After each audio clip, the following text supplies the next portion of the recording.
My name is Nunung Yuningsi. I'm from Group 8. In this section, I will explain about simple past tense. So, what is simple past tense? Simple past tense itu merupakan salah satu bentuk waktu.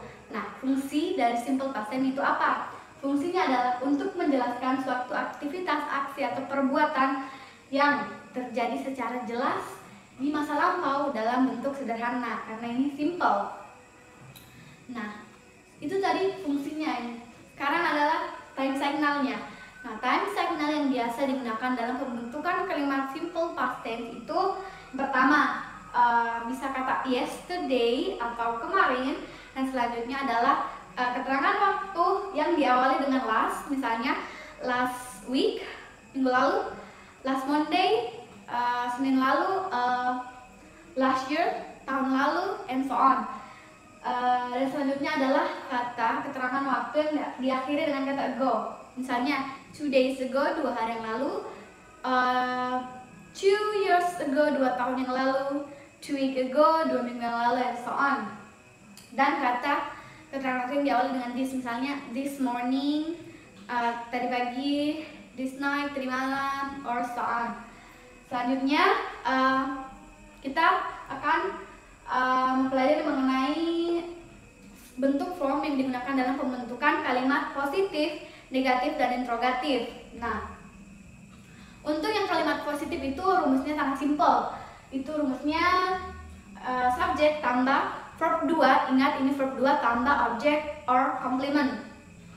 Dan untuk bentuk negatif itu rumusnya agak sedikit berbeda. Rumusnya itu hanya subjek ditambah didn't, lalu dimasukkan verb 1, ingat, berubah menjadi verb 1 ditambah objek atau complement.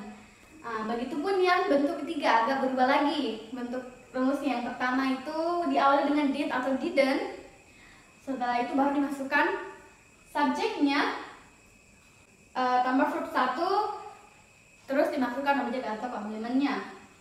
Nah, seperti yang kalian lihat di papan ini, selanjutnya saya akan menjelaskan mengenai the example of simple past tense. Oke, yang pertama ini sudah kalian lihat, saya sudah menulis subjek, yaitu I, you, we, they, she, he, it, dan bentuk verb pertama dan verb kedua. Sekarang saya akan membuat contoh kalimat yang bentuk positif. Saya akan pakai kata I took, ingat, I subjek, took verb 2, keterangan waktu saya akan pakai kata yesterday. I took final test yesterday. Saya mengambil tes akhir kemarin. Selanjutnya saya akan membentuk kalimat negatif. I didn't take final test yesterday. Saya tidak mengambil tes akhir kemarin. Ingat, dia kembali ke verb 1, jadi bukan lagi itu tapi take. I didn't take final test yesterday. Yang selanjutnya adalah bentuk kalimat interrogatif. Did I take final test yesterday? Apakah aku mengambil tes akhir kemarin? Selanjutnya saya kasih contoh yang kedua, yaitu kata subjek C. Saya pakai subjeknya C. She wrote a letter 2 days ago. Dia menulis surat 2 hari yang lalu. Itu untuk bentuk positifnya. Selanjutnya adalah bentuk negatifnya. She didn't write letter 2 days ago. Dia tidak menulis surat 2 hari yang lalu. Dan selanjutnya adalah yang bentuk interrogatif. Did she write letter 2 days ago? Apakah dia menulis surat 2 hari yang lalu? Ya, itulah tadi beberapa contoh mengenai beberapa contoh simple past tense. Oke. Selanjutnya adalah saya akan menjelaskan mengenai simple past tense dengan bentuk kalimat verbal sentence dan nominal sentence. Oke, yang pertama adalah verbal sentence. Saya contoh, she studied English last night. Dia belajar bahasa Inggris kemarin malam. Untuk bentuk negatifnya, she didn't study. Ingat, kembali ke verb 1, English last night. Dan sama untuk bentuk interrogatifnya, kembali ke verb 1, did she study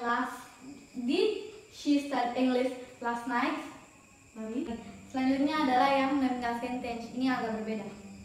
Dia rumusnya itu subjek tambah was untuk yang singular, dan were untuk yang plural tambah non-verb. Nah, bisa kita masukkan itu bisa adjektif, bisa noun, bisa verb. Seperti yang contoh yang saya tulis di sini. Nah, yang saya pakai I was sick yesterday. Ini untuk bentuk kalimat nominal sentence yang singular. I was sick. Di sini saya pakai adjektif. Selanjutnya adalah untuk bentuk plural. They were happy yesterday. Mereka bahagia kemarin. Kalimatnya bisa berupa kalimat positif, kalimat negatif, ataupun kalimat interrogatif. Misalnya, I was sick yesterday itu untuk bentuk positifnya. Untuk bentuk negatifnya, I was not, ditambahkan not. I was not sick yesterday itu untuk bentuk kalimat negatifnya. Nah, untuk kalimat interrogatifnya itu menjadi was I sick yesterday, tambahkan tanda tanya. Gitu. Sama halnya dengan yang ini. Ini bentuk positifnya, they were happy yesterday. Bentuk negatifnya, they were not happy yesterday. Dan untuk bentuk interrogatifnya, were they happy yesterday, ditambahkan tanda tanya. Tentunya menjadi pertanyaan apa yang membedakan verbal sentence dan nominal sentence. Yang bisa kita lihat adalah di nominal sentence itu menggunakan was atau were dan menggunakan non-verb. Sementara di verbal sentence itu menggunakan verb. Itu yang menjadi perbedaannya. Oke, sekian saja yang dapat saya jelaskan. Saya akhiri dengan ucapan wabillahi taufiq wal hidayah.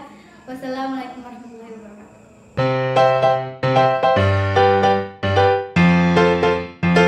Assalamualaikum warahmatullahi wabarakatuh. My name is Nurbatul Arsi. Di sini saya akan menjelaskan tentang past continuous tense. Apa itu past continuous? Past continuous memiliki fungsi umum, yaitu menjelaskan kegiatan yang sedang berlangsung di masa lampau. Nah, bentuk umum dari past continuous yaitu menggunakan to be past, yaitu was dan were. Was di sini digunakan untuk subjek I, she, he, it, dan were di sini digunakan untuk subjek you, we, they yang ditambah dengan verb ing. Jadi to be past ditambah dengan verb ing atau verb continuous. Nah, untuk menjelaskan fungsi dari past continuous, di sini saya akan langsung menjelaskan beserta dengan contohnya. Untuk fungsi yang pertama yaitu seperti fungsi umum, yaitu menjelaskan kegiatan yang sedang berlangsung atau yang sedang terjadi di masa lampau. Seperti I was sleeping yesterday morning. Saya sedang tidur kemarin pagi. Dan kalimat yang kedua, we were playing football yesterday morning. Kami sedang bermain sepak bola kemarin pagi. Nah, kemudian melangkah ke fungsi yang kedua. Fungsi yang kedua dari past continuous yaitu menjelaskan dua kejadian yang sedang terjadi di masa lampau. Contohnya, I was sleeping when my mother came. Saya sedang tidur ketika ibuku datang. Nah, di fungsi yang kedua ini menggunakan time signal when. When di sini berarti ketika, bukan kapan. When di sini diartikan sebagai ketika. Jadi, saya sedang tidur ketika ibu saya datang. Nah, kuncinya when selalu diikuti dengan simple past tense. time signal when selalu diikuti dengan simple past tense. Nah, di sini juga bisa dibalik menjadi when my mother came, I was sleeping. Nah, kemudian melangkah ke fungsi yang berikutnya. Fungsi yang berikutnya yaitu menjelaskan dua kejadian yang sedang terjadi di masa lampau secara bersamaan. Hampir sama dengan fungsi yang kedua, tetapi ini menjelaskan dua kejadian yang sedang berlangsung di masa lampau secara bersamaan. Contohnya, he was playing guitar while I was ironing my clothes. Dia sedang bermain gitar selagi saya menyetrika bajuku. Nah, time signal yang dipakai di fungsi yang ketiga ini yaitu time signal while. Time signal while di sini harus selalu diikuti dengan past continuous. Seperti he was playing guitar while I was ironing my clothes. Jadi di sini harus diikuti oleh past continuous juga. Jadi fungsi yang ketiga ini bisa menghubungkan antara past continuous dengan past continuous. Nah, selanjutnya melangkah ke fungsi yang keempat. Fungsi yang keempat di sini menjelaskan tentang kejadian yang sedang berlangsung di masa lampau secara bertahap. Contohnya, the flower was blooming. Dan contoh yang kedua, the sun was going down in the west. Artinya, the flower was blooming, bunga itu sedang mekar. Dan yang kedua, matahari itu sedang terbenam di arah barat. The sun was going down in the west, yang menjelaskan tentang kejadian yang sedang berlangsung secara bertahap. Artinya kejadian itu sudah sering berlangsung di masa lampau. Nah, time signal yang dipakai oleh past continuous adalah all day yesterday, dan while yang diikuti dengan past continuous, kemudian when yang diikuti dengan simple past, dan seterusnya. Baik, saya kira cukup penjelasan dari saya. Saya ucapkan terima kasih. Wassalamualaikum warahmatullahi wabarakatuh.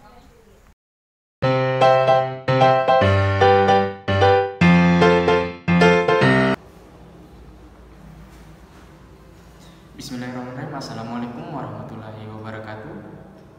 Baik, selamat siang teman-teman. Perkenalkan, nama saya Muhammad Abdul Rahman dengan nomor induk A1M219049.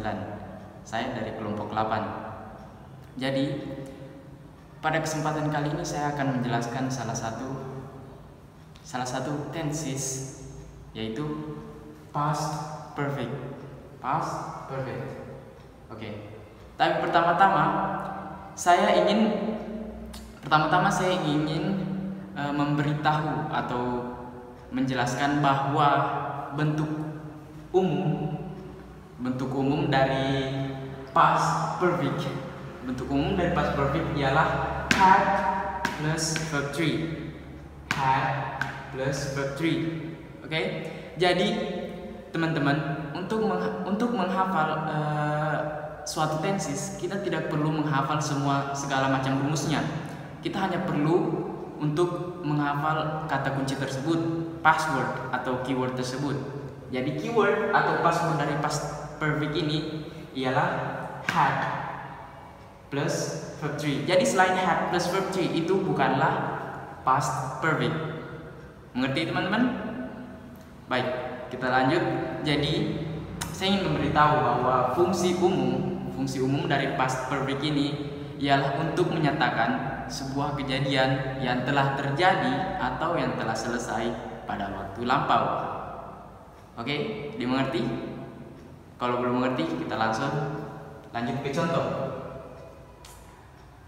Kita memiliki contoh yang pertama, yaitu she had gone to Surabaya with her friend. She had gone to Surabaya with her friend. Dia perempuan telah pergi ke Surabaya dengan temannya. Oke, kita dapat menganalisa dalam fungsi yang pertama, dalam contoh kalimat yang pertama ini, yaitu untuk menyatakan kejadian yang terjadi di masa lampau, yang seperti saya bilang tadi, bahwa dia perempuan telah pergi ke Surabaya. Oke, terus apa sih bedanya dengan present perfect? Oke, mari kita analisa sekali lagi. Oke, kita buat contoh untuk yang present perfect. She has gone to Surabaya with her friend. Oke, she has gone. Dia sudah pergi ke Surabaya dengan temannya. Yang membedakan ialah pada past perfect, she had gone to Surabaya. Di sini menyatakan bahwa si perempuan dalam posisi sudah tidak berada di Surabaya lagi, sudah tidak berada di Surabaya. Dan pada present perfect, dia menyatakan kalimat ini dan dia masih berada di Surabaya. Oke, dimengerti? Seperti contoh yang lain, I had eaten dan I have eaten. Oke, I had eaten and I have eaten. Untuk present perfect, I have eaten. Di situ kita dapat menganalisis bahwa kita sudah makan, kita telah makan, tetapi dalam jangka atau kurun waktu yang dekat, seperti 3 atau sampai 5 menit, dan masih merasakan dampaknya seperti kenyang. Beda halnya dengan past perfect, I had eaten, I had eaten. Itu dalam jangka waktu yang lebih lama dan kita sudah tidak merasa kenyang lagi. Lanjut ke contoh nomor 2. Nina had done her homework before 9. Nina had done her homework before 9. Nina telah menyelesaikan PR-nya sebelum jam 9. Dan di sini adalah jam 9 ya. Jadi di sini berfungsi untuk menyatakan sebuah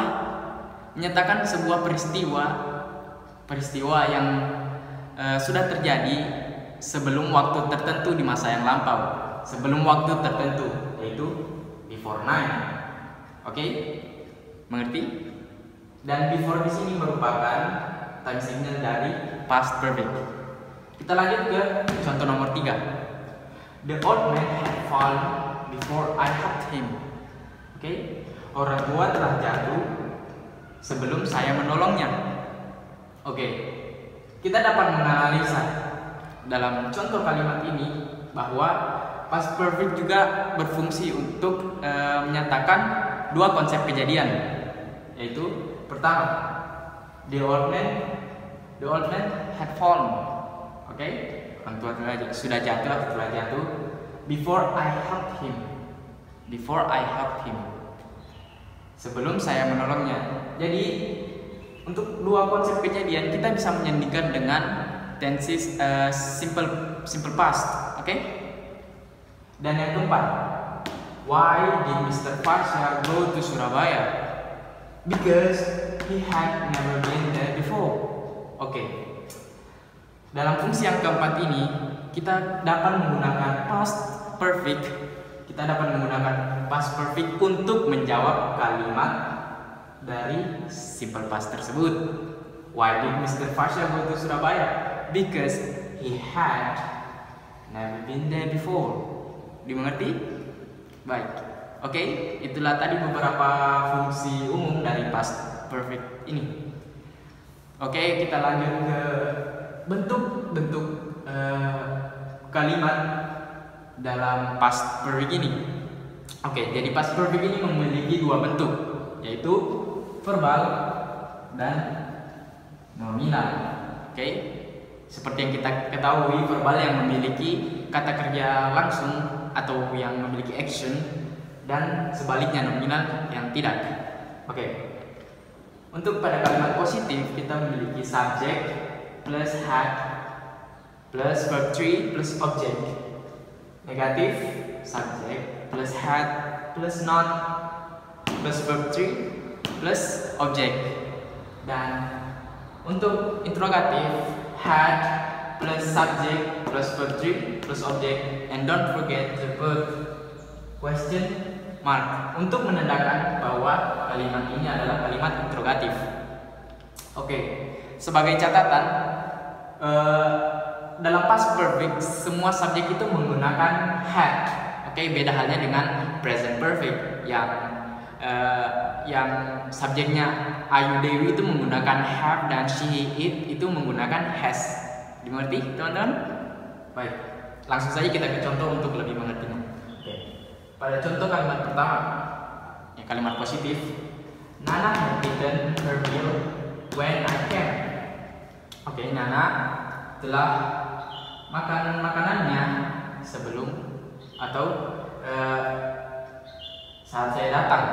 Oke, ketika saya datang. Jadi di sini itu sama seperti fungsi yang tadi saya. Jadi di sini itu sama seperti fungsi yang tadi saya bilang, konsep dua kejadian. Baik, di sini merupakan main clause-nya atau main sentence-nya. Jadi when ini merupakan time signal dari past perfect ini, dan ini adalah yang seperti saya bilang tadi, kita dapat menyandingkannya dengan simple past. Oke, lanjut ke contoh negatif. Mr. Jamil had not sold his bike. Oke, jadi had not ini melambangkan bahwa ini adalah kalimat negatif dari past perfect. Dimengerti? Lanjut ke interrogatif. Had my sister entered the house? Sudahkah apakah adikku, saudara perempuan saya sudah memasuki rumah? Jadi di sini ada beberapa jawaban. Kita dapat mengatakan yes, she had, or no, she hadn't, or she had not. Oke? Dan don't forget to put question mark sebagai tanda bahwa ini adalah kalimat interrogatif. Oke, dimengerti teman-teman untuk kalimat verbalnya? Kita lanjut ke nominal. Seperti yang kita dapat lihat sini, untuk rumus nominal ya pada positif ada subject plus had, been, and complement. Complement itu seperti adjective, noun, etc. Oke, understand? Good. Yang negatif, subject plus had plus not plus been and complement. Remember? And untuk interrogatif, had plus subject plus been and plus complement. Jadi langsung saya ke contoh bahwa untuk pada kalimat positif ini, Ardi had been at home before his mother came. Ardi sudah berada di rumahnya atau berada di rumah sebelum. Ini merupakan time signal dari past perfect. Oke, sebelum ibunya datang. Oke, yang seperti saya bilang tadi, dua konsep kejadian. Oke. Ini merupakan auxiliary to be dari past perfect ini, kata kerja bantu, karena tidak memiliki kata kerja action. Jadi untuk kalimat nominal dia membutuhkan auxiliary to be, oke? Atau kata kerja bantu. Lanjut ke negatif. Lily had not been in her office when her boss needed her help. Oke? Had not not sebagai bentuk negatif. Oke. Been, don't forget about the nominal, and this is time signal for past perfect. Oke, understand? Lanjut ke contoh yang terakhir, yaitu had you been at school. Had you been at school. Oke. Di sini kita dapat auxiliary-nya pertama di depan subjek untuk terkhusus untuk interrogatif. Oke, dan setelah subjek ada been sebagai kata kerja bantu, dan at school merupakan komplement yaitu adverb of place, and don't forget to put question mark. Oke, baik teman-teman, gimana? Sudah dimengerti? Good. Okay. So that's all from me. The last essay. Wassalamualaikum warahmatullahi wabarakatuh. Hasta la vista.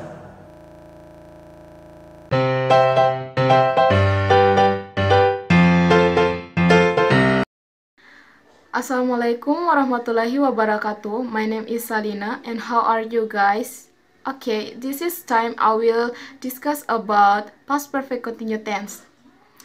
Past perfect continuous tense adalah ungkapan kalimat atau kalimat yang memiliki fungsi untuk menyatakan perbuatan yang sudah dimulai dan masih berlangsung di waktu lampau. Past perfect continuous tense biasanya digunakan untuk menyatakan suatu kejadian atau peristiwa yang sudah selesai di suatu waktu tertentu. Adapun rumus atau pola kalimat yang digunakan dalam past perfect continuous tense yaitu subject plus had yang artinya telah plus been sebagai to be yang artinya sedang berlangsung plus verb ing plus object sebagai bentuk positifnya. Lalu subject plus had plus not plus been plus verb ing plus object sebagai bentuk negatifnya. Lalu had plus subject plus been plus verb ing plus object dan diakhiri dengan question mark sebagai bentuk interrogatifnya. Adapun contoh dari masing-masing pola kalimat di atas adalah yang pertama, berbentuk positif yaitu she had been looking for her kitten, yang artinya dia telah sedang mencari anak kucingnya. Lalu, if it had not been raining, we would have played football, untuk berbentuk negatif, yang artinya jika belum hujan, kita seharusnya sudah bermain sepak bola. Dan bentuk-bentuk terakhir yaitu had I been cooking for 12 minutes yesterday, untuk bentuk interrogatif yang artinya sudahkah saya telah memasak selama 12 menit kemarin? Oke, setelah kita mengetahui pengertian pola kalimat serta contoh kalimatnya, kita harus mengetahui fungsi dari past perfect continuous tense juga. Oke, fungsi pertama yaitu menyatakan suatu peristiwa atau kejadian yang terjadi terus-menerus pada waktu lampau. Contohnya, we had been working at an international hospital, yang artinya kami telah sedang bekerja di sebuah rumah sakit internasional. Adapun fungsi kalimat yang kedua yaitu menyatakan suatu peristiwa atau kejadian dan perbuatan yang berlangsung selama beberapa waktu di masa lampau. Contohnya, she had been living in this city for 10 years. Artinya, dia telah sedang tinggal di kota ini selama 10 tahun. Adapun fungsi ketiga yaitu menyatakan suatu peristiwa, kejadian, dan perbuatan yang dikerjakan pada waktu lampau dan sedang berlangsung pada masa lampau. Contohnya, I had been going to the bookstore. Artinya, aku telah sedang pergi ke toko buku. Dan contoh kalimat keempat yaitu menyatakan suatu peristiwa, kejadian, fungsi lain terjadi pada waktu lampau. Contohnya, she had been cleaning the house when her mother was cooking. Artinya, dia telah sedang membersihkan rumah ketika ibunya sedang memasak. Adapun fungsinya juga, kita harus mengetahui term signal yang digunakan oleh past perfect continuous itu sendiri. Adapun term signal yang digunakan dalam past perfect continuous yaitu ada 3, yaitu when, after, dan before. Untuk pemaparan materi dari saya ucapkan terima kasih. Wabillahi taufiq wal hidayah. Wassalamualaikum warahmatullahi wabarakatuh. And thank you very much for watching, guys. Thank you.